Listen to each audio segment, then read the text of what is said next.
Welcome back to yet another Controllers and Katanas podcast. Today, as always, you join with myself, Ian, aka Relic, and my good friend Ian Martin, aka Marty O'Cool. Plenty of stuff to talk about today, and the first thing I want to kick it off with today is the man, the myth, the legend, Akira Toriyama. The Harvey Awards will be holding a ceremony. I believe it's, as you're watching this now, this Friday, which is tomorrow. But when this airs, it's today at New York Comic Con. So yeah, he's getting inducted to the Hall of Fame. So a great honor for the king of anime. So yeah, I'm sure that'll be a great one for the fans, especially people going to New York Comic Con. That is a dream of mine. One day attending said Comic Con. It looks sick, and San Diego is the big one, though, isn't it? Let's be honest. Get to San Diego Comic Con, that'd be so sick, man. That'd be so sick. So I just thought I'd kick it off with a little bit of sad news, but in a good way, I guess, in a sense. So yeah, it'd be nice. Nice to see him get to officially recognised. Let's say. Yeah, he's getting the honour he deserves, isn't it, for his life of hard work and dedication into the. And he is wearing the T-shirt Dragon Ball Z in honour of the legend. So yeah, I've got a bit of news today. A bit of gaming news. Alan Wake, the number 2, the DLC's dropped a new trailer. I look at the Pirates Like a Dragon. And it's looking a lot like Black Flag. I'm saying, like, you're attacking ships, you're fighting. The fighting looks a bit like Dynasty Warriors, but I'm not seeing. There's a new trailer out today. I've not seen too much of it, but I've watched a little bit, and it's looking good. It's looking wacky. It's looking fun. So bring it on. I mean, it's coming out next year, like I mentioned on the other podcast in February. So yeah, looking forward to that. It's not long, man. Not long. 4 months. If someone says Black Flag to me, there's a game like Black Flag, I'm on it. Because I love Black Flag. One of my favourites. Can't comment, mate. I've not played it because I'm let down. But what? Let down, mate. What? But anything piratey is naturally and just generally just sick in it, to be fair. Yeah. Pirate stuff's just so fucking cool. Just robbing people and robbing ships. Yeah. That's what it's all about. On the anime, I've got to Windbreaker Season 2, set for April next year. Check. Brilliant. Spring anime. Spot on. No exact date yet, but it's going to release with the other spring anime. Yeah. Another spring anime, which is 5-4 Season 3. Will be up to date by then. Spot on. Perfect. Awesome. Not only that, Solo Leveling, January 2025. All kicking off, mate. It's all kicking off. Invincible Season 3, mate, drops 6th for Feb. I tell you what, mate. Us anime/animation fans are going to be eating good next year, mate. There's some good stuff coming out next year. And I'm here for it. I'm so excited, man. So excited.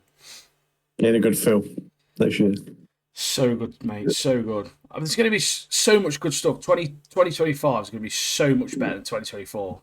I already know it, man. Already know it. Just for everything in general. It's just going to be... It's got to be. It's got to be, man. It's got to be. I mean, like, this year has been good for stuff, like for anime and stuff, but next year it's just going to blow out of the water. We've had Solo Leveling this year. We've had Windbreaker this year. Kaiju number 8 this year. What else have we had? Some big hits. We've had some big stuff this year, haven't we? We've had some great animes, great shows. I mean, we've got The Penguin at the moment. Fantastic show. Mate. So good. I'm so excited to talk about that in a little bit, but yeah, we're always talking about The Penguin Deadpool, at work. Wolverine, man. Yeah, when we talk about The Penguin at work, it's like, I say, it's like some of the best writing we've watched in a while. Like, every episode's so good. We're going to talk about it later, so I won't go into too much detail, but I'm so impressed by what I've seen so far. Yeah, we'll talk about it now if you want. Let's get into it, mate. I'm excited for it, mate. I'm excited for it. You wanted to watch another episode, didn't you? I was desperate, mate. I was honestly like, look, Martin, all I'm saying, right, is if you can get another episode in... Right, so we was going to do another episode, but this week, everyone's been dying in the world, haven't they? I've been ill all week. Ian's kids have been quite ill, haven't they? Flu and that lot. Yes. So I was struggling to catch up with stuff for the podcast, but I managed to do it. Smashing the odd work when I was feeling a bit better. But so today we're just going to discuss episode 2 and episode 3 of Penguin. I believe there's is it next week? Episode 5 comes out. Episode 4 is already out. Came out on Monday, and I think it's Monday after that. Yeah, episode 5. Yeah, No, so this Monday coming. The episode 4 is out right now. We've not watched episode 4 yet. We'll talk about it next week, and then episode 5 comes out. It's Sunday, I think, in America, but for us people in the UK, it's like early hours, essentially. In the UK, it's like probably like 3 a.m. in the morning or something. Yeah. So next week we'll be talking about 4 and 5, and then we'll be fully up to date. Then it'll be just one a week after that. So yeah, what a great show so far. Episode 2 is The Inside Man. Called The Inside Man, and you like Sophie, don't you? oh, Sophie so Day, sick, so sick. It starts with her on a therapy session, doesn't she? Because she's been in Arkham. But I must say, the therapist is very physical with Sophie. I was like, what's going on here, mate? I don't know any therapists like this. So she's getting these like mixed memories back of Arkham, mixed with her brother dying, seeing her brother getting killed off with no finger. And she's just going mental, isn't she? She's literally she's losing it. Fully mental. It's like a dream sequence, isn't it, almost? I tell you what was very, very cool in that part is, obviously it's Juice in it from Sons of Anarchy. So I was like, oh mate, I didn't know if you knew. I didn't even remember that, but yeah. Yeah, I was like, Big Juice from Sons of Anarchy, legend, top character. But that Arkham dream sequence, mate, was so eerie. Like you could hear all the screams and stuff in the background. It was insane, mate. It'd be so sick. My only thought, obviously, this time of year, it's October, Halloween. Imagine if they did like an Arkham themed like haunted house thing with like loads of like villains in it. You could just walk through and like jumping out at you and stuff. I thought that'd be so sick, mate. That one, wouldn't it? They probably be crazy. Like, they did something like Universal Studios or something. But yeah, I mean that would be a big hit, like you say. It'd just be so good. That would. It'd be so good. This time of year as well. So good. So obviously Sophia's brother's obviously passing is hit her hard. She's obviously in. But it's affected her completely, isn't it? She's having nightmares, bad trips about him. Obviously, essentially, it sounds like she's almost liked Arkham more than being at home. Almost, she preferred being in Arkham. She like conditioned to it, didn't she? Yeah, I think she's got used to it. Which I think, to be fair, in real life, I think a lot of like criminals and stuff, when they're inside and they're in prison and stuff like, they get used to it, don't they? And they can't sort of like integrate, come back into the real world because they're just not used to it. So. You get back at Blackgate in this episode as well. So Penguin's managed to obviously get the deal sorted with the Maronis or whatever they're called, and he's moving forward with his plans, isn't he? He's doing bits. Old Penguin is. Yeah, doing I like bits, the bit where he walks in and literally like before obviously he just met Marine on his own, but now he's got his whole crew with him and his family. It's like, what's this, a party or whatever? And then obviously Marine is a bit annoyed that kind of. He forced his hand to like go to war, but then Penguin's like, yeah, but you kind of like it, don't you? I can see you like, you're enjoying it. You're holding the ring and stuff like. You're kind of enjoying it. But you're walking around here, around wearing the ring, and it's like, maybe I am, mate. Maybe I am. But obviously, Penguin mentions that he's got the ear of this new Don Luca, which is Carmine's brother, and then he mentions. The arrangement for this ambush of the relocation of the plant. But I'll let you talk into that. Yeah, so obviously he's talking to him. He's giving him the scoop on the drop and obviously the route and what's going to happen. And the plant's obviously hit a truck. Obviously the truck that has got all the goods in, the gear in.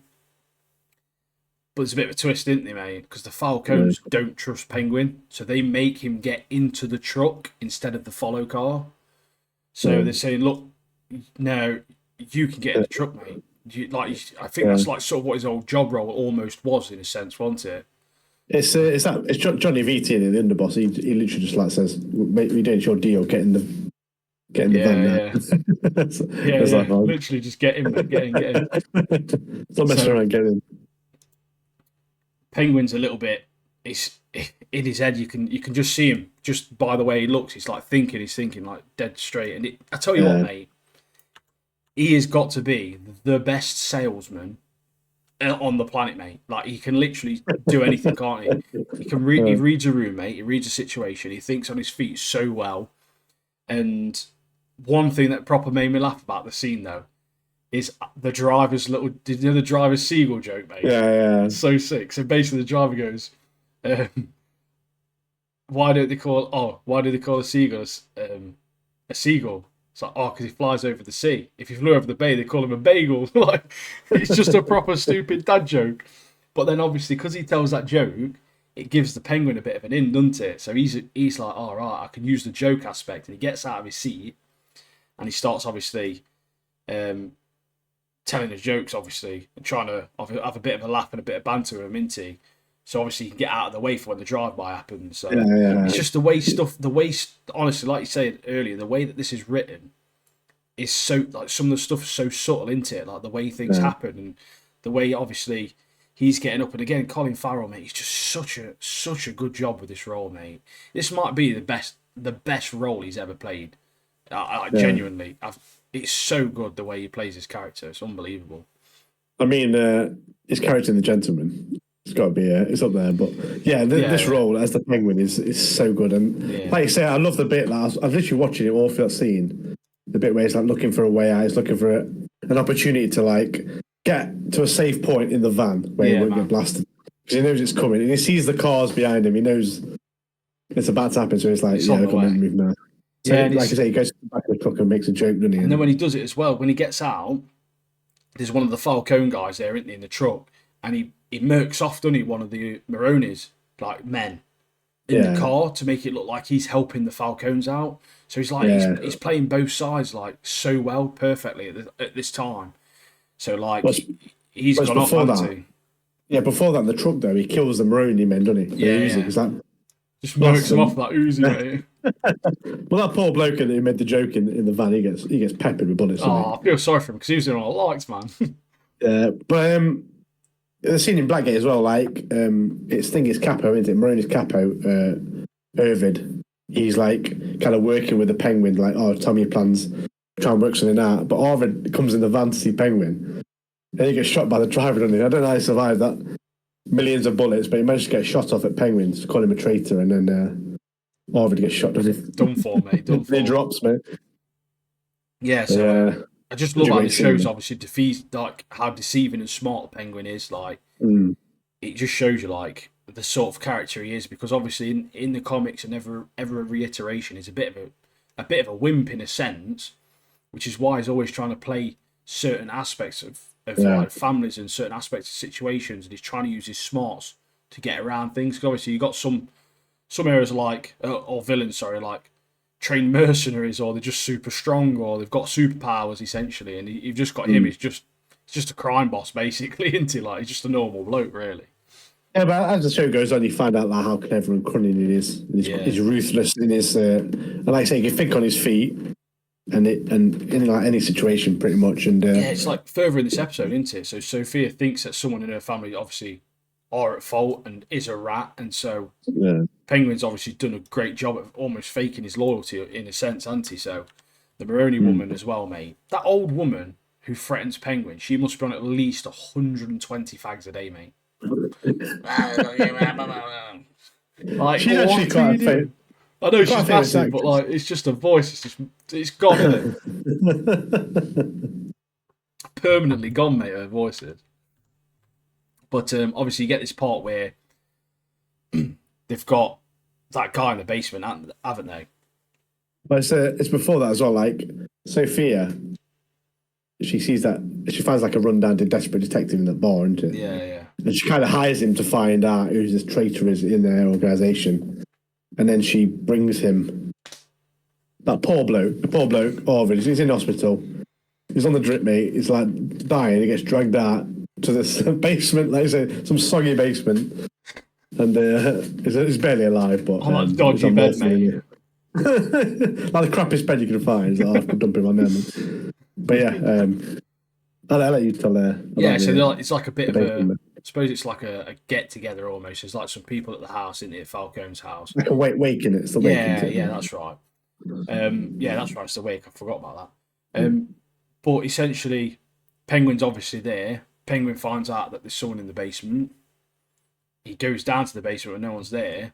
Has a God knows how long the conversation is he has with him.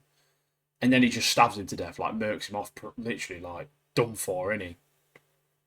Yes, yeah, because the whole scene here is like they're trying to set Johnny Viti up, aren't they? He is the inside man. Yeah. So it goes to that Harvard guy's like, listen, when they ask you, say Johnny Viti is the inside man, but at the same time, he gets Vic to plant some diamonds in Viti's car, but he fails. Gets so then caught, plans doesn't change. Plans change, and Penguin's like, yeah, plans change, just stabs the guy, gets rid of him.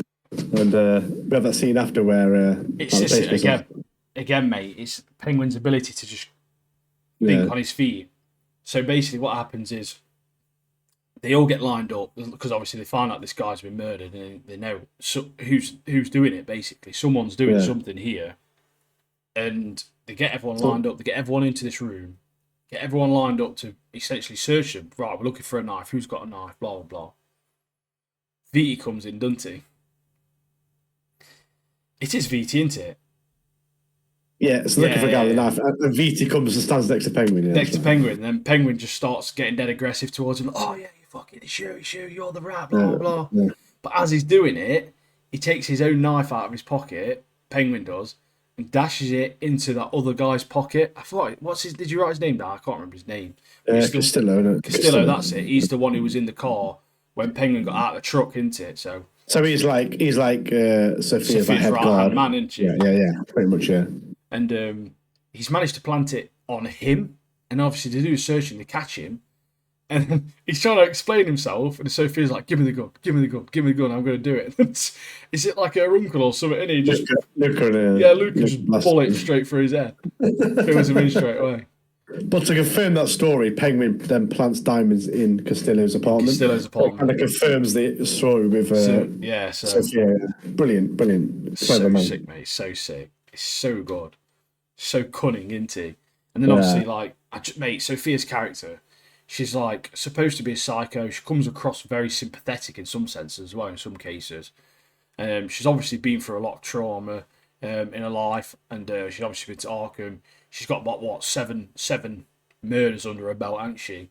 I kind of hope one of the things I don't think will happen, because I know they've got a thing of doing this where Batman seems to only ever be really in like a cinematic world, not like a TV show world.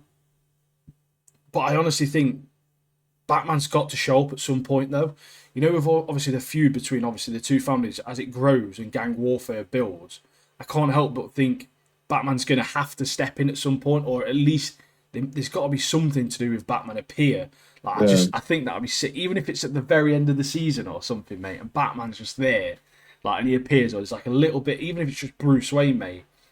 I think it'll be sick if he steps in at some point, because he's got to, hasn't he? That's his entire point. If a big gang warfare breaks out after all the stuff that's just happened with Riddler and all that stuff, he's got to step up, mate. He's got to at some point, surely.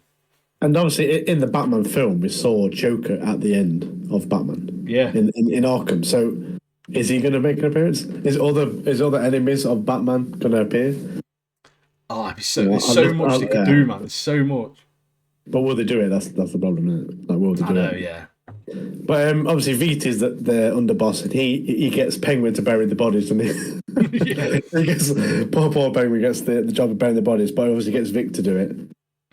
And then he kind of like it brings home the point to Vic that because you cocked up, I nearly died tonight, so like lie on the grave with them bodies, and realize what you've done, kind of thing. It's one of them moments as well where you think like, he is like, Penguin is a nutter, like he's mental, isn't he? Like at the same time, you've got these moments where you almost feel a bit sorry for him in some scenes and like some scenarios, and then he seems again like Sophia as well. He seems quite sympathetic and empathetic in certain cases. And then he's like a switch, isn't he? When it clicks, he's mad, isn't he? But he's been like sympathetic to like Sophia. Is it an act? With Sophia, 100%, 100%. But I mean, when you see him with like his mum and stuff like that, and Vic and stuff, he just seems human, doesn't he? Like he does seem like a normal guy in a sense, in some ways. But when I watched this episode, I was like, So looking forward to seeing what else Penguin's got up his sleeve as he's like goes on this journey of rising through the ranks. And then we hit episode 4, don't we? Episode 3.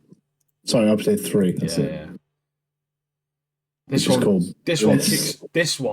threw me off, mate. I'm not even gonna lie. So this one kicks off with our man Vic. Oh mate, he's got on a girlfriend, which I assume is that great Graciela or whatever her name is, who phoned him on the last episode, didn't she? He just got a phone call and obviously declined it. Yeah. You see his family. It looks like he has a pretty good family on the surface. Although obviously seem to be struggling a little bit in terms of wealth. They're like obviously in poverty almost because they're in like a little apartment. Obviously that part of Gotham, which is like run down or whatever. His dad seems pretty protective. He's obviously getting involved with his mate's cousin. He's obviously concerned about what he's doing and who friends he's with. And then I genuinely was confused, mate. I was thinking so. Oh, like when Penguin was talking about obviously like that part was destroyed and like I assumed Vic's family was dead. And obviously then they go up to this rooftop, don't they, to watch some fireworks, and then you see all of the explosions all around Gotham from the movie. And obviously, and then all the water starts flooding in, and obviously it's a flashback, and it's just his perspective from the end of the movie, really, isn't it? So that threw me off a little bit. I thought, geez, like I didn't even expect it. I thought this was just like something that was happening like right now, if that makes sense. Well, that scene where he like looks down from the roof and just sees the water coming down, and he looks at his house. Oh, man! He sees his mum at the window, mate. I was like, oh, mate, it's mad, isn't it? Hard, that's hard. Heartbreaking stuff, man. Yeah, it was a powerful scene. That was. Yeah, and then you get another good scene straight after where Vic and Penguin, when Penguin says like, "Oh, we never discussed your wages. Let's start you on 1K a week." And it's like, oh, if you ever want something, you've got to ask. How's anyone supposed to know your worth if you don't ask? And then Vic's like, oh, I want 2,000. And Penguin laughs and is like, yeah, that's what I'm talking about. But no. You got to try it on you. You got to try it on. You got to respect Vic, haven't you, for trying, mate? But we have this scene, don't we, where Penguin, obviously Sophia's coming to Penguin's house and they're going to go drive this new business drop. And we find out this big shipment is. It comes from Arkham. And we find out that it wasn't particularly Arbota's plan, but more Sophia's plan. Obviously, because she was in Arkham, she knows about this drug, and we find out it's a shipment of mushrooms, or it's the spores from the mushroom called bleeding tooth fungi. And this it's like a rare strain. It gives you a potent euphoric stimulant, which is like a party drug, basically. And obviously, Sophie ain't got the connects, but she can't use the connects from the family because then Luke will find out and the family will find out. So she wants Penguin to find this distributor. And then he does, doesn't he? But then Vic calls his girlfriend, doesn't he? Yeah. He calls her back from the episode before. He invites her to the apartment and she tells him, oh, I'm leaving for Cali because basically our families are dead now. There's nothing for me here. The school's gone. University's gone and stuff, so I'm going to move to Kelly. And she goes, why don't you come with me? And it's like, I don't think my boss would let me because he's not so much a club owner, but he's more of a gangster, isn't he? And the thing is, he's seen. It says he's quite lonely. He's quite lonely. And the stuff he's seen, he shouldn't have seen, so you don't think he'll just let him go. The Penguin would let him go, yeah. But then he gives her the money that Penguin he gives her loads of money, goes, get a good nice apartment, and then get me a bus ticket as well, and then she kind of leaves. So, do you want to talk about the triad deal? Well, there's that other part as well where Vita's like talking to Sophia and saying she's not right in the end. Like, you've killed 7 people. I'm not being funny, mate. She's only murked off 7. I guarantee you're responsible for well more than 7, mate. Do you know what I mean? 7's a mere number in that world. Let's be real. I thought he was going to say like, yeah, it should have killed 7 people. It's not much, is it? But then obviously you talked about Vita, yeah. Yeah, in terms of what he's done, he's going to get battered, mate. If they don't do it, I'm going to back him, man. But I think one of the episodes obviously coming up, we do find out what the Hangman was like. So maybe we find out how she killed these people, which yeah. That's episode 8, isn't it? So that episode 4, sorry. Yeah. But yeah, so yeah, she's probably done some dodgy stuff like as she did it, but Obviously, if you're murking off 7 people, you're a bit dodgy, aren't you? Let's be yeah, honest. like in like a psychotic way, I'm assuming. But But with this episode, you see a lot of Sophia and Oz together, and they're together, mate. Both of them acting, because Sophia as well. She's such a good actor, mate. She is as well. yeah, Like I was trying to figure out what I knew her from, and I remembered today, and then I had a look to see what other things she is. But she's like the mum from How I Met Your Mother, mate. That's what I remember her from. And like, seeing oh, her from that, which is like a bit of like a sitcom type thing where it's just light-hearted, and then you see her in this sort of role where it's like deadly serious and like obviously a proper nutter. It just shows you obviously like she got some depth to her acting, but diverse. the dialogue as well is phenomenal, isn't it? Like the hotel Yeah, room scene with Viti where Sophia's like, "Don't forget your panties," and like stuff like that, mate. It's so sick, mate. It's so sick. I just like I like the bit when Penguin goes to tribes, doesn't he? Yeah, the triads one. The triad bit's good, to be fair. Yeah, so the distributor is the Triads, and it's one of the underbosses of the Triads, which is called Link. And Penguin and Link go way back. Penguin's done over Link in the past. Like he has everyone else, It pretty reminds him much. of it. So basically, it basically arrives and he gets guns pointed at him straight away. but like the Penguin always does, he manages to get himself out of the situation, talks himself out of the situation. And then they talk about this deal with Bliss, which is this new drug. But Link's like, if you get Viti to sign off on it, which is underboss, who knows nothing about this, then I'll give you a sit down with the boss, the die low, isn't it? The die low, the boss. Yeah. And then Oz the Penguin's like, yeah, right, okay, I'll do that. And because he's got a plan in his head, he's got a plan of what Yeah, to do. like, yeah, I'll get him to ring you. I'll get Viti to call you. And you've seen through the other episodes as well, like you've seen where he's got that little He's like got a bit of evidence file, there. anti, with all them pictures of Viti sleeping with obviously things. What's his face's wife, anti Luca's wife. Yeah. So yeah, he's a Penguin knows what to do, mate. He's got all the puzzle pieces. He just needs to put together. Do you know what I mean, mate? It's like so. They I did like obviously that. Yeah, I did like the bit. I was just saying, I did like the bit with Vic and Penguin having that meal. having the meal. Like Yeah, I was about to say. a bit of a bonding meal. I Yeah, did like yeah, that. yeah. It's a good scene, isn't it, between them both? They're obviously talking, and they're there for a reason, aren't they? Essentially. Yeah. And So the toast to Vic's dad and stuff like that was quite nice. yeah, Yeah. that's what I mean. Like he seems quite empathetic, and he seems like he's obviously interested in Vic's life, and he's obviously trying to almost be there for him, almost in a sense, isn't he, in a way. And then there's that woman he knows in the background, and she's with someone, and her date or whoever she's eating with leaves, and Oz goes over to her and is like, right, yeah, can you do me a favour? And the next minute they go through the door and it's Viti and Luca's wife in the hotel room, innit? Yeah, he gets Vita's wife to go and do the deed. And Yeah. Right, go on, I need you to do me a favour. It's gonna sting. Yeah. He goes up. This scene is powerful. I haven't written that many notes, so I just remember it. But so they go up and they have this like interaction where Oz and Sophia burst through, and it's just Sophia. Sophia's dead funny in this bit, mate. She's like, "Don't forget your pennies." Like she's like getting ready and so trying to get her pants on. She has to go back to get her knickers, don't she? Like go again. It's the bit before that where because Penguin's waiting outside the hotel room, isn't it? And then obviously Sophia meets him, and the Penguin's like, "Well, you could have been a bit quicker." And she's like, "Why? Did you think he would have finished early or something?" I was like, "Flipping it." Talked to him before he's even gone in the room, mate. Straight up giving him some shit. She's not even there yet. But But that bit with this interaction here with Viti. you get this part where Viti's like running his mouth at Oz, basically like saying he's nothing, all this sort of stuff, like taunting him, isn't he? He's taunting him. And Oz has got Viti's phone, and he goes mad. He rams the phone into his mouth, and he just starts proper yelling at Viti, doesn't he? And like proper cracks the phone and everything. And obviously then they essentially force Viti to ring Link, the Triad guy, or are they going to leak obviously the information about him sleeping with Luca and Luca's wife, not Luca himself. But yeah, That scene's so intense, mate. Like, so well done. I was like, I do that.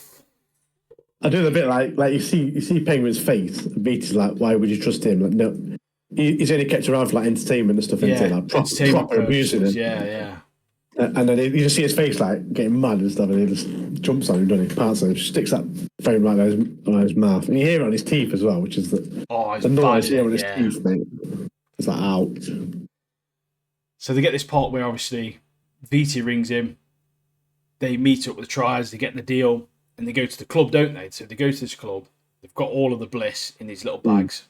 Fix the bag man. You got all these like, are they like escorts or something, aren't they? Which you've seen before from a previous episode that Oz obviously already knows. So he's obviously got them working for him. I'm assuming they just do drug deals and stuff for him, to be honest with you.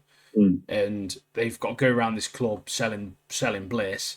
And then obviously if they need any more, they've got to go to Vic to get more, sort it out that way, and then they do it that way. And you get this moment in this where there's like these explosion sounds, isn't there? And then like there's like a really like you proper feel for Vic, don't you? He starts having this like PTSD panic attack sort of like moment in the club, and he like obviously drops to the floor, he drops all of the stuff. Luckily, he's got that one girl who works for Oz, who's sort of like looking out for him a little bit, and she notices and she's like, "Come on, mate, get it together." Helps him out, gets all the product up, puts it in the bag for him. Obviously helps him out and everything, but on that moment, you sort of realise that Vic is just a young lad, isn't he? He's not used to doing that sort of stuff, and you sort of puts into perspective that he is a kid, really, isn't he, in a sense, sort of thing. So yeah, it was a. It's that bit as well. Obviously, he goes into because he obviously had this panic attack, it's like breakdown kind of thing. He's in the toilet and he's like washing his face. Yeah. Penguin comes in saying, "Oh, like the deal's going down. The drugs are like selling really well." Yeah, it's doing well. And he sees the text on the phone, doesn't he, from his girlfriend, and he's like, "What's this kind of thing?" And then it's the point where Penguin says, like to Vic, like you could have left whenever, but is this what you want? Is this how you want it? Like points the gun to his head. Is like, is this how you want it? That's the part where he gets to gun out. Oh, is this how you feel? Is this how you feel? Then you feel like I've kidnapped you. You're my prisoner. Like got the gun to it. Is this how you feel every day, sort of thing? You're trapped, and like. In a sense, I was like, well, yeah, you did actually basically kidnap him, to be fair. But, like, you can sort of understand why Vic obviously has felt trapped. And I did feel a bit for Penguin as well. Yeah, like he said, like Vic said earlier, like, he's lonely. And you do, obviously, Oz, he's got some obvious, like, abandonment issues. And he obviously is lonely. Yeah, I don't think he has any real friends because he's obviously so used to just doing everyone over, and he's not really got anybody. So I think with Vic, obviously at first, obviously what happened when he shot at him and he took him under his wing, did all that sort of stuff. I do genuinely think he's got Vic's best interests at heart. Like he does care for Vic, I think. And I think it just pushed him over a little bit, didn't he? He weren't. I don't think he was expecting. Vic to obviously be doing that or potentially trying to leave, sort of thing. So yeah, and Penguin he tries to get the point across, obviously in that argument, and also during the meal that he was brought up in a terrible way. So everything you want to get in the world, you have to take it. Yeah, and he's trying to pass that on to Vic. Obviously, they're both lifestyles are different. Obviously, Vic's got potential and stuff like that, and he's got a chance to go to college and stuff like that, but Penguin's like trying to force his thing, like, you need to take it. Your dad could have done the same thing and stuff, which like really angered Vic as well. Then Vic leaves in his car and sees a Maserati, he's like, I'm taking that. Basically, Vic goes to storm off, doesn't he? It's like, Johnny Gat, yeah. So he's like straight up Saints Row, and he's got the keys, and he's like, do you know what? Fuck Penguin, mate. It's my Maserati now, and he jumps in, doesn't he? And he blitzes off to the bus station, to obviously where his girlfriend is. Yeah. And you get this scene where like she's texting him, and his phone's buzzing, and he's just watching her into from afar. And you think, he's contemplating basically, does he leave or does he stay? And whilst he's contemplating, Something else kicking off in the background, isn't it, mate? Yeah. Don't know if you want to explain what's going on in the background with old Yeah, so on Vic the other side of Vic and town, not Vic, Oz and Sophia. yeah, so Penguin and Sophia are outside on a cigarette and a little break from all the action inside, and your mate, croaky voice. Marona's wife and the boys turn up, because obviously she's found out that Penguin's done him over again with this new drug. And next minute you see him on the floor, don't you? You see Penguin and Sophia, knees on the floor, hands behind the back of their head. But as Vic's coming back from the bus station, he sees what's happening. It's like, I've got to do something here. And he literally just flies in, doesn't he? Full pelt, Maserati, smashing into some dude and like imprints him into like one of the back of the car. Deletes his entire abdomen, mate. Deletes his whole life, mate. Dumb, and then you hear gunshots and Penguin jumps in the car and start driving. It's like, yeah, I knew you'd come back, like really excited. And then they start driving off and Vic's like, what about Sophia? Sod Sophia. Not bother, mate. He's like, I knew you'd come back, Vic. What about Sophia? Leave her, gone. Sophia? So I mean, Sophie who, mate? Who's that? Gone, bro. But yeah, what a great show though. So good, mate. It's so well written, I think. And 3 episodes in, 5 episodes to go. It's ridiculous. Ridiculously good. It's so good, mate. I'm proper looking forward to the next episode. Next 2 episodes, really. Yeah, man. Which we'll be discussing next week, and then we'll be up to date, and then we'll have one a week after that, won't we? So, yeah. But yeah, thoroughly enjoyed that show. So good. And why IGN give it 5 out of 10, mate? Get out. It's literally, mate. Don't even rate again, mate. Delete your website. End of story. Delete the TV show bit. Yeah, literally. Just stick to games. Do you want to do the old Geek Soundboard? Yeah, man. As you all know, Geek Soundboard. Every week we do one. You get 3 sounds. Just got to guess what it is. At the end, we'll discuss what it is. But for the first sound, if you guess it, comment below. And it's as simple as that. And to be fair, it's easy. I think most people will get this one by 1 sound. But the 1 sound everyone will 100% get it by, I will play last. Don't want to make it too easy, do we? Right, here's the first sound. There we go. Oh. So what we want now is everyone listening, getting our comments, typing. Want to see them comments pinging at the bottom. Ping, ping, ping, ping. Want to get it pinging, mate? We've been getting some comments on some shorts recently, which we very much appreciate. We like the interaction. Yeah, those interactions great. And if you have a look, we don't get loads, but we do reply to every single one of them. So yeah, if you want to interact, get on there. Well, that's a demonstration. As if you join Discord, yeah, mate, you'll get that same interaction. We're there, mate. We'll be on it, mate. We're talking to you. Got like the direct chit chat, direct channel links. Do you know what I mean? Get those opinions, get those comments in, mate. Although I must admit, if you do comment on YouTube, it does help the algorithm and gives us more views. So please do that too. Disclaimer. We beg you. please. What do you want to talk about, man? We've got some good anime. We've got some good anime. I've got.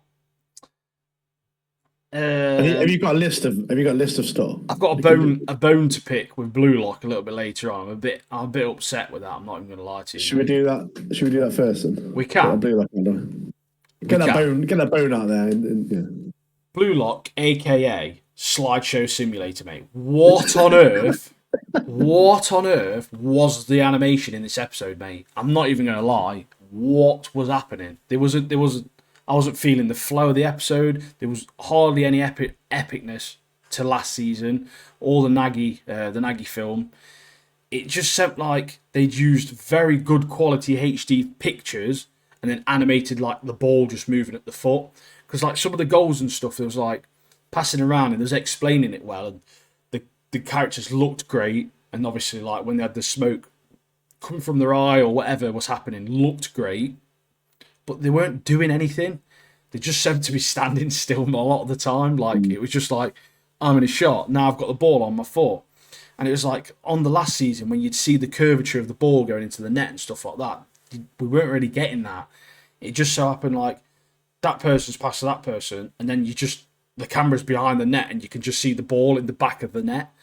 And it was just so confusing, mate. I was like, I don't really know what's happened this episode, but it's quite upsetting, mate. I'm not going to lie.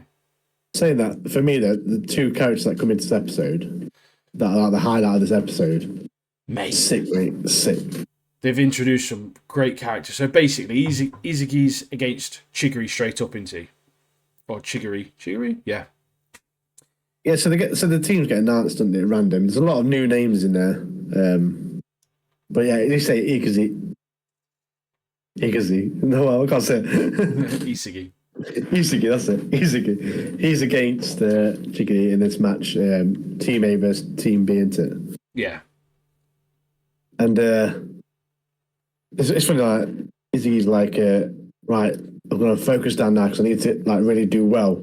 And these other teammates are rivals to me. Next minute, they all turn around and it's like friendly banter and like they're literally the nicest people he's ever met inside of anything ever. They're literally like, dead nice, aren't they? And there's that flashbacks to that Boro and Rin and Ego and like all taunting him and stuff like that. And it's like I've never experienced such friendly.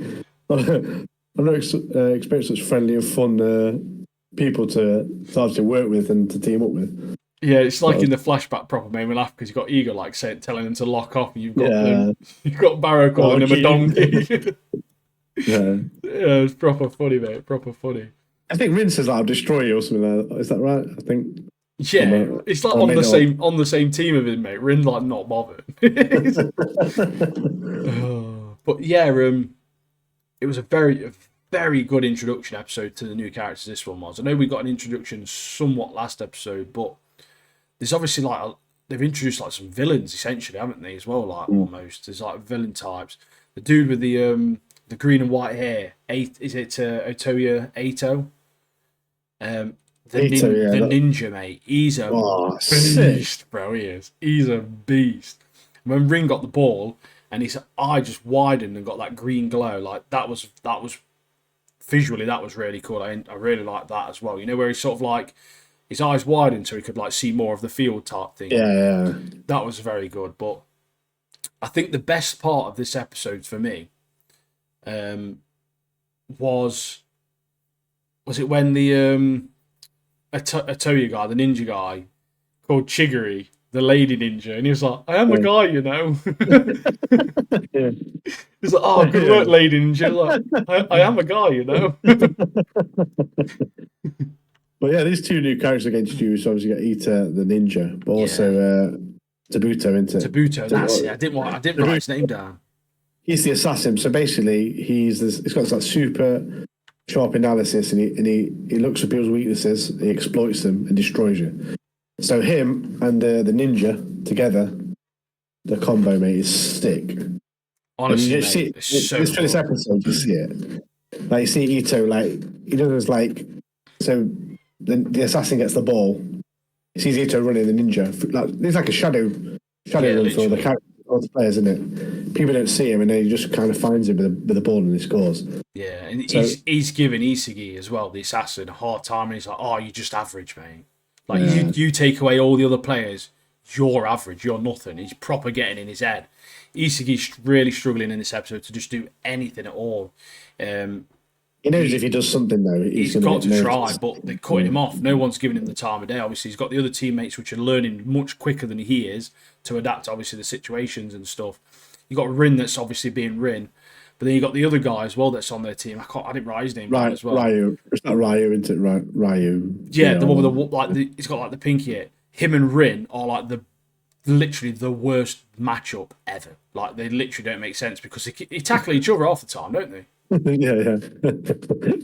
One of the passes comes in, doesn't it? And he kind of just like barges in out of the way kind of thing, and then obviously they lose the ball. Tackles him out of the way, man. Opposite team score, but that Rio guy, like, you do see some of his like. He's got some good skills about him. He's number 2 for a reason. Like this honestly a lot of them characters are even giving Rin like a hard time as well, and like there's just a constant flow of goals, isn't there? Like back and forth, and obviously the Isaki's team's losing at the moment, but there's a part where Rin's got the ball and he does score a good goal, to be fair, doesn't he? And everyone's like, I don't understand how he's going to score. Like, he's got no one's pass to, and he just literally just it's like he hits it past like everyone, doesn't he? And just curves it past her. Yeah, so he gets in front of the goal, doesn't he? It's kind of like, it's like time slows down, doesn't it? And there's loads of people running, and he uses this thing as a decoy, Rio, what his name is. He uses him as decoy, and he kind of curls one. Because the keeper's blind, he curls one bottom corner, doesn't he? Oh, yeah. So good. So good. But yeah, overall... But I think he gets mentioned again, doesn't he? Kunigami. He was the guy who destroyed him. I was like, legend, mate. Don't say his name anymore. It hurts me inside. I'm dehydrated from all the tears, mate. I'm not even going to lie. Do you know what I mean? That's why we've been ill this week, mate. Dehydrated from all the Kunigami tears, man. But yeah, the animation, the thing is, it's not that the animation was bad. It's the fact that there was a lack of it. I thought it did seem like a lot of just moving wallpapers and moving backgrounds almost, in a sense, and it did frustrate me. I'm not even going to lie. However, the episode ends with a puzzle piece dropping, mate, doesn't it? Yeah, it's time, isn't it? Isaki's putting it together. He's finally getting there. So, episode 3 this weekend should be a banger, mate. Like, you know for a fact, once that puzzle piece drops, shit's hitting the fan, mate. It's gonna happen. It's gonna happen, mate. Do you want to talk about another anime called Dun-dun-dun? That intro, mate, fucking. It's mad, isn't it, mate? You made my dreams like that one. I literally since I watched it, like, when did I watch it? Sunday, I think, and every so often I just dun dun dun dun dun dun dun dun. It's mad, mate. The intro is sick, bro. I don't even care, mate. It's mad. No, I like the ending better because it's like cat with the hairdryer. I love that. Straight away, it makes no sense, but it's just quite funny. So this episode picks up exactly where it left off, with Momo not believing Okarun, and then he gets instantly taken over by Turbo Granny again, wanting to gobble dong, and it's just straight away, mate. You're just hit by weirdness again instantly, aren't you? Like. Yeah, so that Ken, the name Ken for Momo is literally like sacred to us. She's like, oh yeah, no, you're not being called that. You're going to be called Okarun. Yeah, anyway, like, no, I'm going to name you Okarun.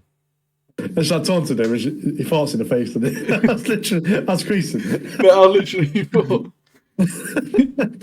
she's obviously saying, like, if you use Ken as your name, I will kill you. Like, I'll kill him, sort of thing. It starts to get daylight, and he just farts in Momo's face. You just fart in my face. I was like, why did you do that? I was like, oh, it's too much pressure. It's so good. Oh, man. But, mate, this episode, I think I'm starting to I'm lying, I'm chatting shit. I have no idea where this anime is going, mate. I know nothing about it. It's dead random. I watched the episode, I was like, what is going on here? All I know is that there's some cool stuff happening near the end, mate. So, obviously, her grandma's sealed the property because, obviously, she's like a medium psychic, clairvoyant type. She's trying to keep evil spirits away. So he tries to go to they go to Momo's house. He goes through the gate and he sets on fire. She has to throw him in the rice field or whatever it is nearby into the river, doesn't she? And then he comes out the water with a new granny poo, doesn't he? new haircut, mate. A granny poo. Oh, it's so funny. She starts ripping him, doesn't she? She asked him to see his penis, and like, is it correct what she said? Like, yeah, a penis. So what does it feel like not having your junk anymore? Can I see it? Just wants to see his Action Man mount dead bad, doesn't she? Action Man. Yeah, poor Okarun. He just wants friends. Obviously, Momo's trying to have a heart-to-heart, and he just calls her a bitch for picking out his faults. You're a bitch. He's like, you just called me a bitch. It's out of the blue, isn't it? Yeah, like, you bitch. This is when the episode turns mad, doesn't it? Oh, it's mental. So essentially, Momo's forgot. So she takes the talisman off the gate, off like the archway, so they can get into the house and they can get sorted, get new clothes on, that sort of thing.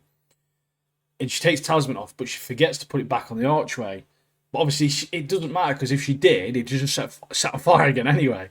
So she took it inside, and they have this interaction where she's giving him some of her like jogger bottoms and clothes and stuff, haven't they? So they got changed. He's trying to perv on her, like obviously naturally would be.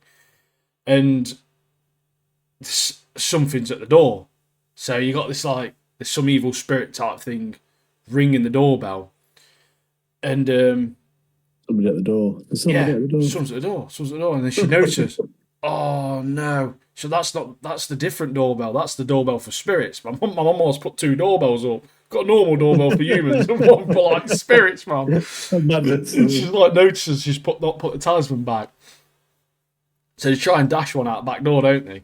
And then this spirit's basically put like a massive wall up around the perimeter of the property, including the archway. The archway is like within the wall, so even she can't necessarily put the talisman back because Okarun can't go through to not set on fire. He'll just die. Like it's just some gigantic sumo thing made of like wood. Okarun thinks it's an alien though, doesn't he? But yeah, so basically this episode you've just got this giant wooden looking sumo thing just trying to murk them off. That's basically the episode, isn't it? So she's trying to use her like abilities and stuff and to stop Okarun from transforming or like being taken over. And mate, I think she stops doing it and he transforms into this like this dead cool guy, doesn't he? He's like not bothered about anything. And he literally is Shikamaru from Naruto. He's like, what a drag. Like, he about dies because he's like a weak little nerd, doesn't he, as well? Like, he can't handle the power of it or anything. But, I think Okarun thinks he's an alien because then he keeps saying, give me your banana. What is going on? Give me your banana. What the hell? But he basically... Okarun's got his own form, so when he lets the curse take over, he gets his own form. Mate, he looks pretty sick, to be fair. He looks pretty sick. I was like, do you know what? Turbo Granny version of Okarun. Yeah, I was like, this show's mad, but it looks great. I don't even care. But you've got basically Momo's just carrying him. She's doing all the work. She's got a plan to get this demon alien spirit thing to punch the wall, so she's like using her powers. And she's just basically taking damage, isn't she, mate? And then he punches the wall so much that it's past the archway, so Okarun can get into the gap, and then she can put the talisman back on, and obviously blows up the monster. Fills him in. Fills him in. And it works. It works out fantastic. It's great. And then the cliffhanger is though, Momo faints, doesn't she? And Turbo Granny's completely took over Okarun. And it looks like he's about to eat her. So that's how it literally ends. But I think Momo's granny's going to roll up harder, sort him out. That'd be funny. But yeah, it was a funny episode. But it's a wacky show. It's so mad, but it's so well animated. Like the animation, the art style is great as well. It's very, very good. Like. It's just so good, mate. Like it's so random. It's such a obviously we don't know where it's going to go, but based on this episode, there's quite a lot of action in it. But it's just funny, isn't it? It's just dead funny. Just dead quirky and just dead funny, mate. The comedy as well in this. Which makes me laugh. It's so funny in it, man. Like the wackiness of it as well. I love that kind of stuff. I just figured it's like sometimes the pinnacle of Japanese humour, isn't it? Like, yeah. Oh, it's proper good. Did make me laugh. Oh, I'm going to play another. I'm going to do another sound. Yeah, man. Right, here we go. Nice shot. Nice shot. Speaking of good animation and a good show, Fire Force, mate. Episode 3 and 4. Whoo, mate, these episodes were sick, mate. We haven't even had a chance to talk about episode 4 yet, have we? At all, mate. At all. So basically, you start off episode 3, you start learning a bit about the world, a little bit more, and obviously how there seems to be many uninhabitable places. There's quite a lot of places that are essentially almost fully taken over by infernals or whatever they are, and you just can't live there. So there's only small boroughs and small like states, whatever you want to call them, small areas where you can actually live safely because the air is obviously safe to breathe, all that sort of stuff. Yeah. So you see a little bit of what human villains are, mate, as well, don't you? Yeah, it take a while. You don't know the name straight away, so you call them villains, isn't it? But yeah, we find out the names later. Yeah, but, you find out later on, but at the time they don't mention it at all, do they? They're just two guys talking almost, or basically. So, but their plan is obviously it was kind of announced last episode that these villains just want to like put the Fire Force to shame, take them down, prove that they're just a joke, basically, and so they kind of continue with their plan, and we have this bit where everyone's gathered at the park for the rookie fire game, soldier games. And one of the villains is there in attendance with the civilians, like watching on, seeing what's cracking off. And then Shinra sees the man who saved him from the fire 12 years ago, Captain Burns, I believe it is. Captain Birdseye. It's been Burns, hasn't it? Big Birdseye, mate. Fish finger, But he goes over to speak to him, and he's like, I ain't got time to speak right now. And then he walks off, and then Shimmer reaches out his hand to grab him. And then this girl comes in. It's like, oh, stop talking to my boss or whatever. But where his hand is, he grabs the boob, doesn't he? Like, not even like a bit. She's full on, mate. Under the top as well, mate. Like under the bikini top. She's got massive knockers, mate. Shimmer gets caught out staring as well, doesn't he, cheeky rascal, mate? Yeah, that's the only one, isn't it? Yeah. But anyway, he's grabbing her up. And then she goes to swing for him, and she falls into him. And his hands end up on her arse, and it full on. He's freaky little shit, isn't he? Like, not even a bit again, like, literally full on. Yeah, full on grab. And it's like Shimmer's got like a little cheeky grin on his face, hasn't he? Like, he loved his first interaction with her. He's got that dead anxious smile, hasn't he? So it looks like he's being a pervert, but in reality he's like probably dead nervous. But basically they're tasked to make their way through this massive like industrial type building, aren't they, to rescue as many people as they can and eliminate like the infernals, obviously fake infernals because it's like training exercise. Shinra, he's just tally-o, mate. Iron Man feet. Just decides to get through one of the windows at the top. Bad idea, really, from him, though, wasn't it? Because he bumps straight into one of the villains. And the villain starts talking to him. He seems to know who he is, doesn't he? He starts mentioning, obviously, the fire that killed his mum and his brother. Threatens to kill two other people, obviously, part of the exercise. He's got some cool Gambit style, like, card ability but with fire. And he uses quite a lot of ash, doesn't he, as well? He uses a lot of ash in his little which bottles. we learn about a little bit later on, don't we? He's got these little vials, hasn't he, of like different types of like ash. I thought it was like gunpowder or something at first. But so they have this very, very visually pleasing exchange. And he tells Shinra his brother's still alive.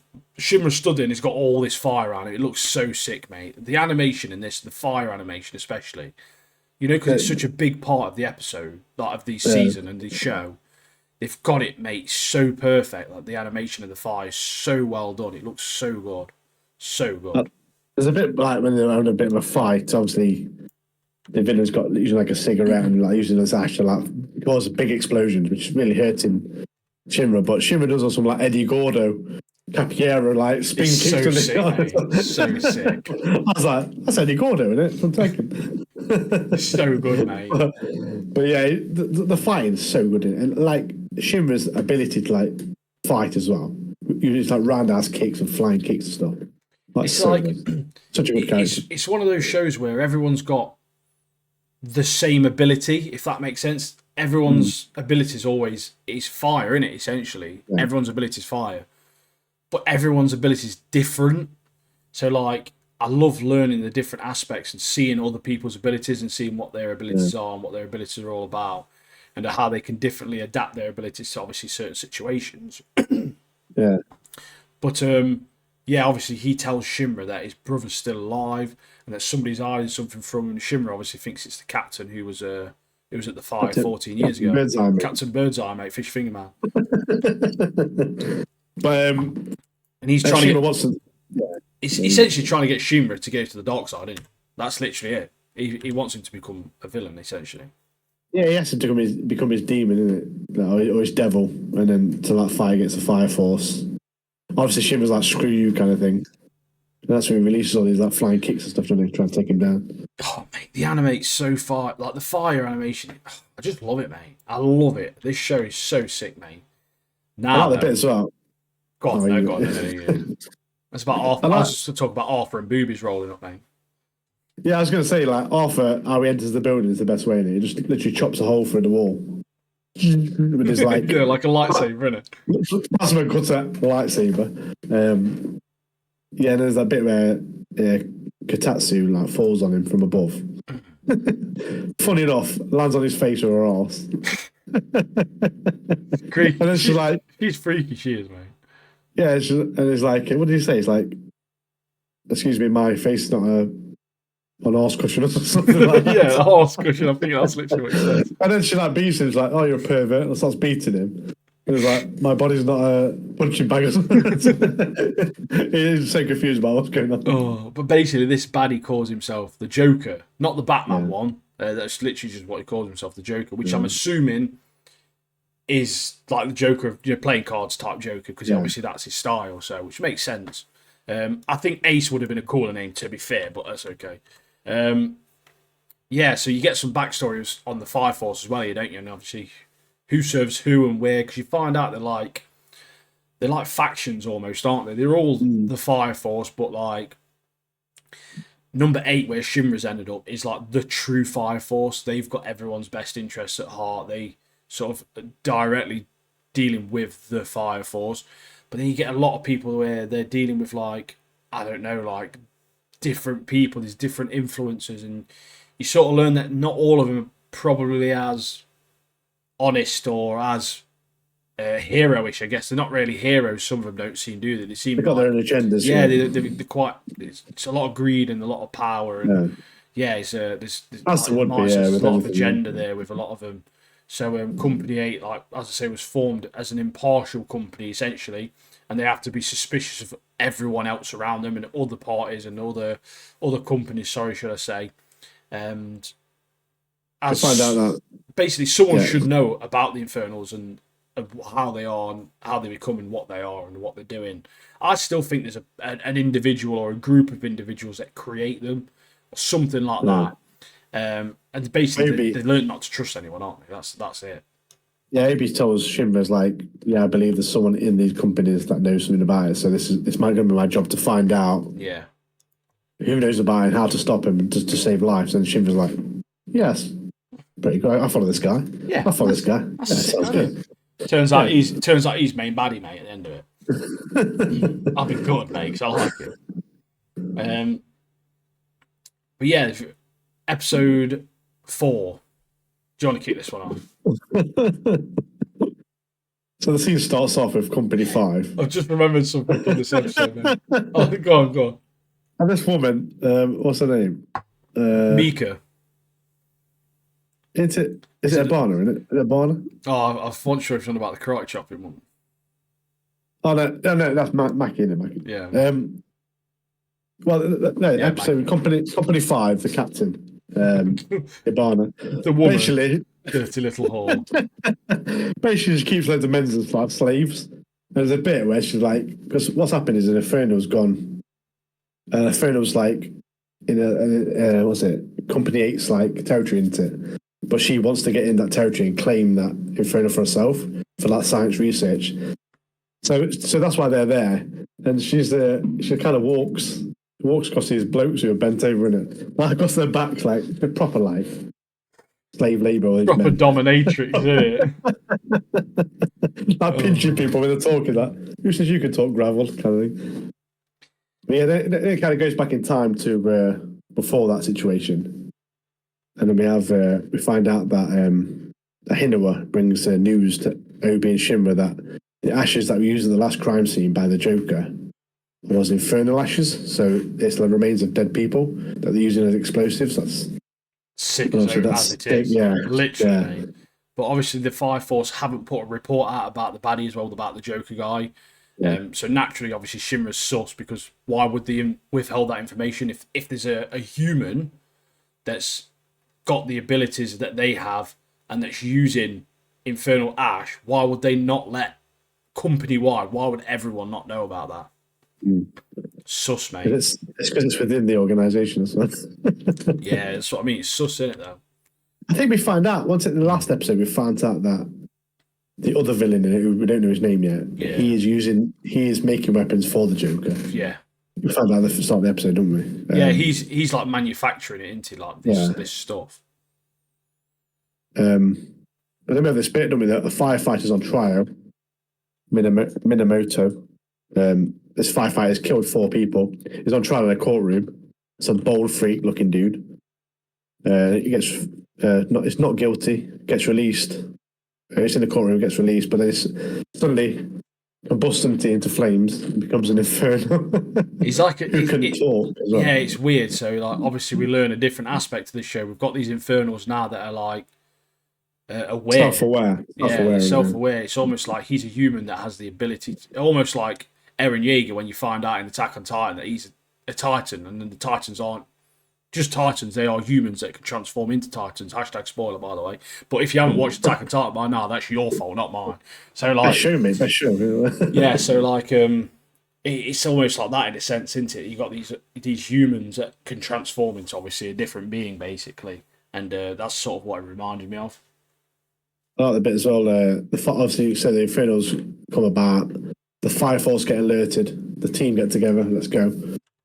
Shinra and Arthur on another mission, aren't they? They're on a mission, yeah.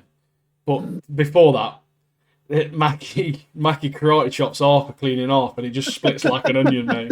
Like a literal onion comes on the screen, splitting off. Because he has the phone wrong, doesn't he? He has the phone wrong, he's fuming in shot at him. He's like, he's got that awful customer service, hasn't he? Like, it's proper rude on the phone. They're out looking for getting a dog out of a tree, aren't they? And you find out it's one of their mascots. It's not even a real dog. It's like a person in a costume. Yeah, he gets bullied up a tree, kind of. Some college lads threw him up the tree, didn't they? Yeah. So we find out this mission's going ahead or whatever. And then Shinra's like, starts flying after him. He's like, hey, I'll see you there, Arthur. Then Arthur grabs hold of him, doesn't he? And he gets on his back. Starts riding him like a dragon. It's like the fly for the air is like, was it hi ho, Silver? Brilliant. And then Shinra's like, it literally is like King Arthur riding a dragon, bro. Yeah. That's funny, mate. So obviously they're looking for this guy, this bad guy, he's obviously killed people before, humans before. And they find him, don't they? And they get into like a bit of an interaction with him. And Arthur gives him a swift backhand, mate, doesn't he? And it was actually proper sick, that was. Proper made me laugh, mate. It's what happens with Sputter Cannon as well, bro. Maki comes up, doesn't she? Uses Sputter Cannon and he just gets punched away. Like, no. So we find out that Company 5 are looking at Minamoto, the Infernal, like, yeah, we could use them for research, science research, because he's self-aware, he can talk, so they can learn a lot from him. So they're there to try and claim that, even though they're in the wrong territory. But the Shinra fight between the Shinra and the Infernal fight here. Oh, mate, there was a scene where there's like a Shinra's crouched on like a car, and he's got like red eyes. Yeah, mate, I was like hyped when that happened. I was like, this is sick. I was like, that needs to be my background on my PC, mate. That was such a sick little scene that was. Yeah, because so Obi and the team, let's say, because the Infernal darts off in the city, doesn't he? It's like, I'm going to kill people then. And then, so Obi's like, you go after him because you can fly. You're the only one fast enough, to keep up. And kill him off kind of thing. But it's that bit with the car, like, the Infernal throws the car at him.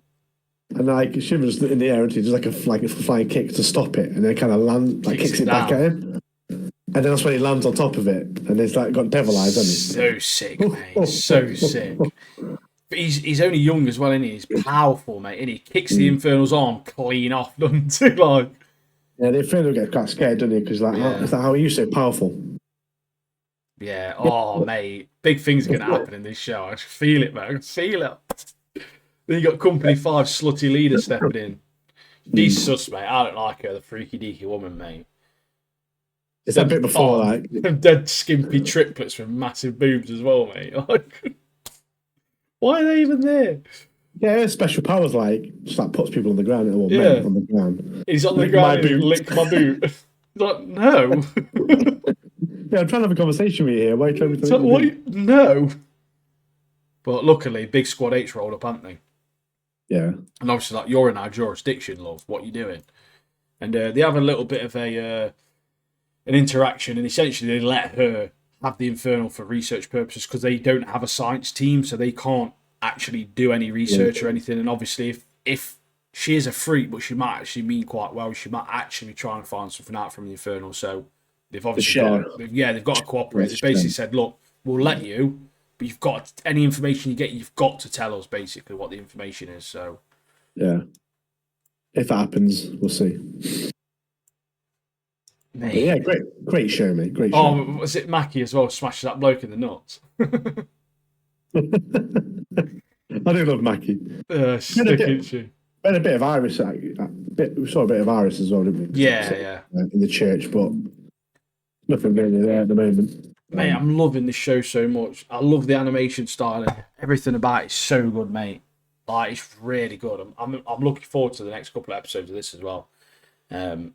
Yeah, because obviously now you're starting to learn a little bit more. The world's slowly building into it, so every episode we learn a little bit something more. We learn something a bit different.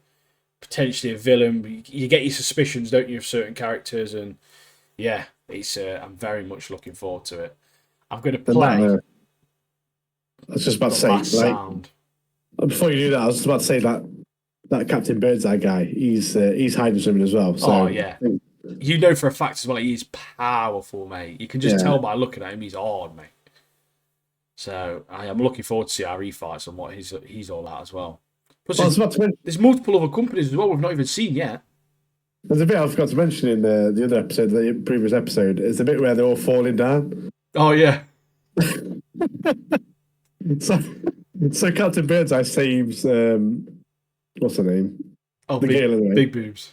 Big boobs, yeah. Shimmer saves the two civilians, and then Arthur's got to land on like a safety blanket. But when he comes down, mate, he hits the floor hard like a ton of bricks. Through his blanket, doesn't he, into the floor? And it's just that woman's like, "Oh, it's good job you're muscular, whatever." That's like a taunt, and then she don't take it very well, does she? Flips her over. It's dead offended, doesn't she?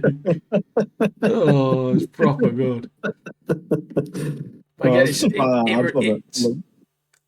I think I like it so much because it's giving me like a similar feel to Kaiju number 8. I know this is older than Kaiju, but it's that sort of show. It's got good animation, good action, good characters, a good world that we're learning about, but it's got good humor as well. It's funny, so it's like you've got all these aspects that sort of like make a good show, and it's not too much on some of the stuff. It's like just the right amount of humor and things like that, isn't it? So yeah, I'm loving it. I think it's a lot like, well, to me, it feels a lot like My Hero Academia as well. Like, you know, people come in, new abilities and stuff. Yeah. New characters and stuff, which obviously I love. I'm not up to date with MHA yet, but... Neither am I. Well, Guilty. I've got so much anime to watch. Is it the last? I'm playing it. Every single this person on this planet will get this, mate.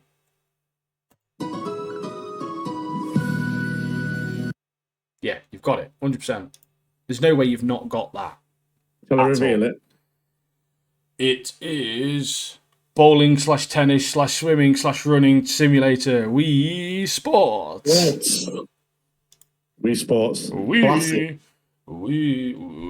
Sports. I know people listening now will know that game. Wii Sports was came out. It was literally the only game worth having on Nintendo Wii, mate. No. Literally wasn't it? You know, you had people around your house, mate. It was proper funny, wasn't it? Yeah. Proper funny playing like tennis and stuff with your mates, or bowling and stuff like that. I remember when I was playing bowling on it, I tried to keep my arm dead straight, and if you do that, mate, strike every time, mate. Oh, easy hacks. Yeah. My brother-in-law, he basically was like the clumsiest person ever, Glenn. If you're watching, Glenn, YOLO shout out, mate. Grassing you up here. Well, I'm not, because it actually weren't your fault. Basically, where my wife lives, they live across the road from one of my best mates, Ben. And they used to have a Nintendo Wii, and Nat's brother Glenn, my brother-in-law, is the clumsiest person on this planet, mate. Like, he is the clumsiest person. And if anything ever broke around their house, 90% of the time it was Glenn. So once, when their mum was out, they was playing a Nintendo Wii, Glenn weren't even there, but one of them threw the remote at the TV, but it was one of them really, really massive fat TVs back in the day, obliterated the remote, mate. But they thought, oh, I know what we'll do. We'll blame Glenn because we know for a fact it's believable. So they blamed him. He weren't even there, man. That was playing bowling on Wii Sports. The Glen wasn't even in the country, man. Yeah, it was like, you weren't even born. But yeah, it's proper funny. Like, it was lethal remotes they were, weren't they? Like, you had to wear the wrist strap. You had to. Going back to that story, them TVs, mate, were tanks back in the day. Mate, I used to have one in the bedroom, and I remember like it used to take me and one of my mates if I needed to move it because they're like they literally weigh about 280 kilograms, mate. That's just a small one as well. Get some gym work, mate. Get some gym in. There were proper tanks, weren't they? You could not break one of them screens. It was not near impossible, mate. I swear. Well, they brought the straps out for the Wii remotes because everyone was freaking throwing them, weren't they? Just launching remotes everywhere. It's going to get hit in the face and everything, wasn't they? Yeah, it was wicked though. Good time. But the game was so good, wasn't it? Oh, so yeah. good memories. And when the people come round, when you got family around or friends, bust out the Wii. It's only get that sports on, mate. Yeah, you got everyone making their own Miis or whatever they were called. Their little characters and stuff. Proper funny, mate. Yeah, I used to love it. But you used to make yourself and you see him coming up in the bowling. There we go. Yeah, strolling up with his bright red t-shirt on or whatever he's wearing, mate. Yeah, massive moustache. I ain't got a moustache. What's going on here? Why have I got an afro? Like, who's been messing about with my character? COVID hair. We've got COVID hair, mate. It's like an afro. Yeah, good times, man. Good times. Yeah, I loved it. That's it, isn't it? Yeah, that's it. Next week. Episode 29. Yes, 29 this was. I've got high hopes for Blue Lock. I'm not going to let it the slideshow disappoint me this week because there's still some good characters.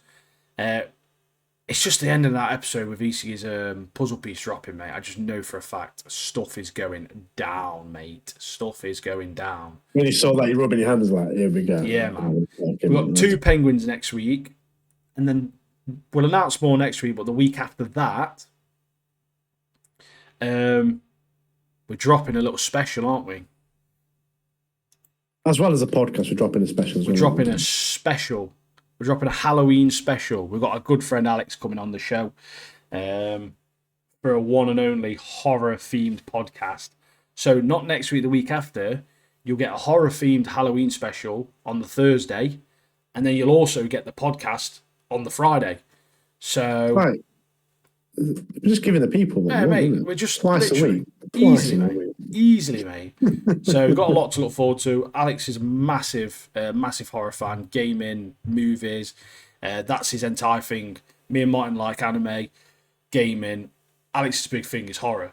Obviously, he likes gaming as well, but horror specifically is his genre. So yeah, we're looking forward to quiz him, aren't we? Yeah, we've revised a load of questions together. We've got loads of questions to ask him. It's going to be a bit of a Q&A type thing. Me and Martin will get involved with the questions as well. And yeah, we hope you enjoy that because it's going to be something very new to us and very different for us. And yeah, we just trying to do our bit, trying to do different bits just to up it, to make it more enjoyable for you guys. And we just love it. So. It's going to be our first guest on it. So first guest, yeah, and many more to come. We've got other plans with other friends and stuff. So got some. Yeah, looking forward to it. If you get in the Discord, you never know. You could be a guest. So you gotta get the Discord first, though. You're missing out. You're missing out. Join us.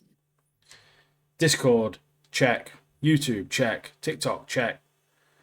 Instagram, not bothered, but you can if you want. But yeah, we've got more shorts on. Amazon, follow us. Got loads more shorts coming. We've got shorts uploading now daily. So you've got to follow us for our short content as well. Get on YouTube, get on TikTok, whichever one you're on. Both ideally, like both at a time, comment on both at a time when they go up. So yeah, we've got a lot of short form content coming up. Some of them are a little bit silly, just me doing like, I don't know, like a tier lists, but they seem to do well. People like them, and they are fun. I like doing them, to be fair. I always do them in the morning, sort of like when I'm waiting for Alex on the way to work. I'll see Alex sometimes. Like, oh, I'll just quickly do one of these while I wait for him. And yeah, I hope you enjoy them because they are fun. It's a little bit different. You get to know us, but yeah, main thing, just get in the Discord. Yeah, I mean, like we keep saying, we've got loads of more content to come. So yeah, join us. We've got a lot more to bring, and yeah, we're looking forward to bringing it to you. That is it, I believe. Peace out. Done and dusted. Yeah. Take care, guys. Take care. Bye. Love you. Bye.